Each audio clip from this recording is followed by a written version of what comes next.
قال أيما رجل يدين دينا وهو مجمر أن لا يوفيات إياه لكي الله صريقا شعيب ইবন আল খাইর রাদিয়াল্লাহু তাআলা আনহু তিনি বলেন রাসূলুল্লাহ মুহাম্মদ সাল্লাল্লাহু আলাইহি ওয়াসাল্লাম বলেছেন, যে ব্যক্তি ঋণ করার পর তা মনে পাকা এই সংকল্প রাখে যে সে তা পরিশোধ করবে না, এটা হচ্ছে তার নিয়াত।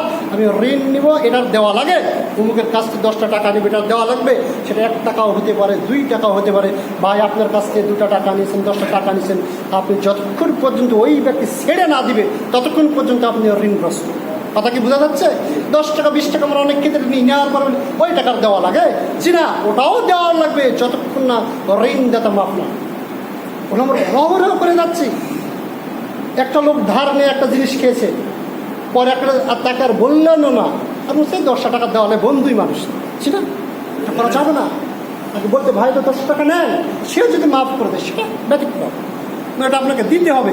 তাই বলতেছেন যে এইরকম নিয়ত রাখবে, পাকা সংকল্প রাখবে, এটার পরিশোধ করা লাগবে। আল্লাহ রাব্বুল আলামিন বলতেছেন কাল কিয়ামতের দিন আল্লাহর সাথে এমন অবস্থায় সাক্ষাৎ করবে সে যেন একটা চোর অবস্থায় সাক্ষাৎ করবে। যারা ঋণ নেওয়ার পরে দিবে না এরা কাল কিয়ামতের দিন চোর অবস্থায় উঠবে। হাদিস নম্বর হাদিস নম্বর 2429 নম্বর হাদিস। রাসূলুল্লাহ মুহাম্মদ সাল্লাল্লাহু আলাইহি ওয়াসাল্লাম বলতেছেন যে সামর্থ্যবান ব্যক্তি গরিমিস করলে তাকে লজ্জিত করা এবং শাস্তি দেওয়া যায়। সামর্থ্যবান ব্যক্তি ঋণ নিয়েছে, 10,000 টাকা ঋণ নিয়েছে, 20,000 টাকা ঋণ নিয়েছে, নেওয়ার পরে ঋণ দিতে গরিমিস করতেছে, এমন নাই।